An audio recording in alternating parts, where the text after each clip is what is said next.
Una pregunta que se cae de madura es, nosotros que hemos visitado tantas librerías debemos tener algún tipo de preferencia seguramente. Yo prefiero las librerías, digamos, independientemente del tamaño,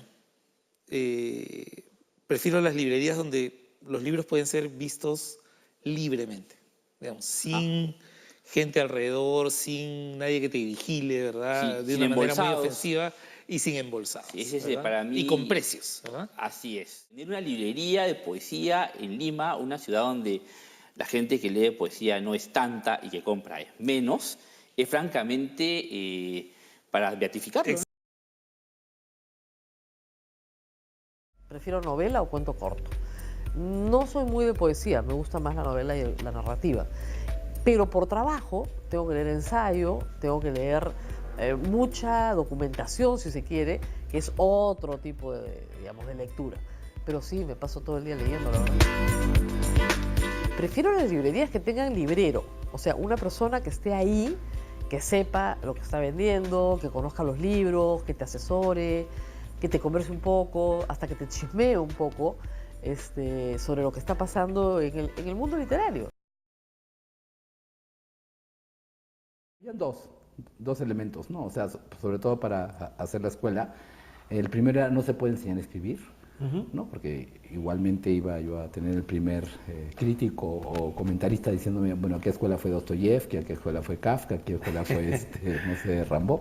Y precisamente como no se puede enseñar a escribir, yo quería como crear un espacio que escapara a los lugares establecidos donde se supone se enseña a escribir o la gente se acerca a la escritura, ¿no? Que son las escuelas de escritura creativa tradicionales, ¿no? O los talleres, digamos. Y los talleres, ¿no? Rob Grillet es un autor importante para ti, o Hrabal también.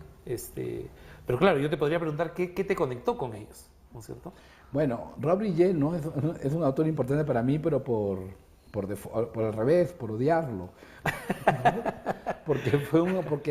porque, bueno, esa es una historia larga, ¿no? Ver que sirvió, el pobre Rob Grillet, sirvió como punto de inflexión para que el boom pudiera lanzarse mundialmente.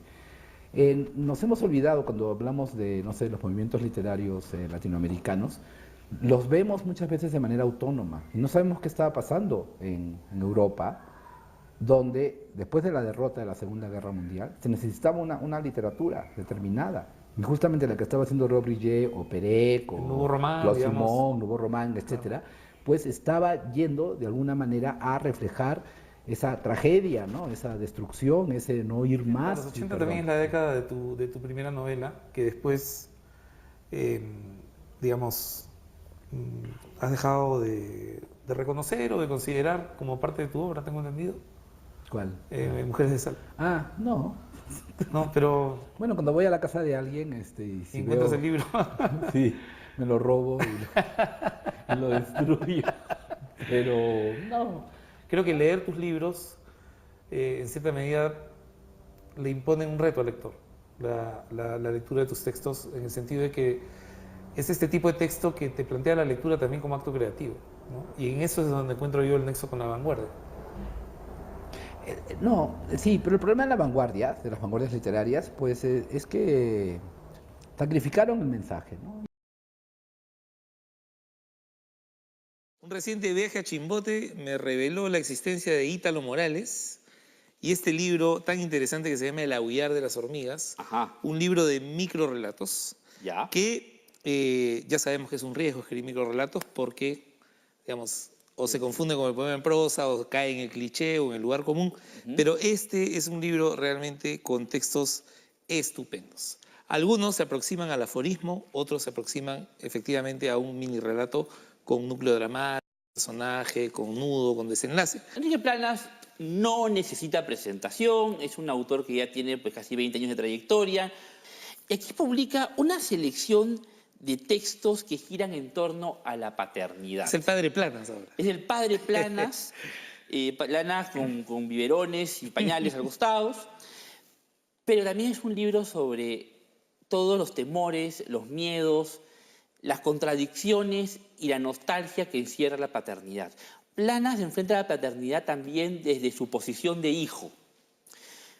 Cuenta sobre la paternidad, la relación con su padre, que fue difícil, la nostalgia cuando lo pierde, sobre esa Lima donde él vivía de chico y que también se ha perdido y que es también la nuestra. Hay un doble juego, ¿no? Hay porque un todo doble padre juego, es hijo también, ¿no? Claro. Y hay algunos textos, Alonso, que son realmente conmovedores, porque creo que cuando un autor expone su desestabilización, sus flaquezas, sus miedos, sus debilidades, pero lo hace sin exigir nada a cambio, que no sea un texto donde reflejarse, puede haber cosas muy, pero muy destacables, como por ejemplo el texto en el que se encuentra con el mismo auto que usaba su padre, esta vez en manos de un taxista donde él se sube de casualidad.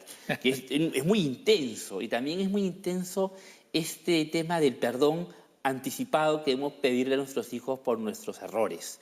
Es algo que también rodea este pequeño librito que yo francamente recomiendo, no solo por lo conmovedor y lo hondo que puede ser a veces, sino porque Planas es una garantía de buena prosa. Demasiada responsabilidad, Enrique Planas. La sombra del viento por Carlos Ruiz Zafón. La sombra del viento es el primer libro de 4 que conforman la serie El cementerio de libros olvidados. Muchas veces debe haberse preguntado cómo funciona una librería, qué se necesita para administrarla, cómo manejar los espacios, en fin, toda esta serie de preguntas sobre un lugar tan fascinante como una librería. Vamos a conocer entonces, vamos a responder estas preguntas en nuestra ruta literaria, cómo funciona una librería. Esta que visitamos hoy es un ejemplo de esa hermandad inicial, un lugar que representa toda la cadena del libro.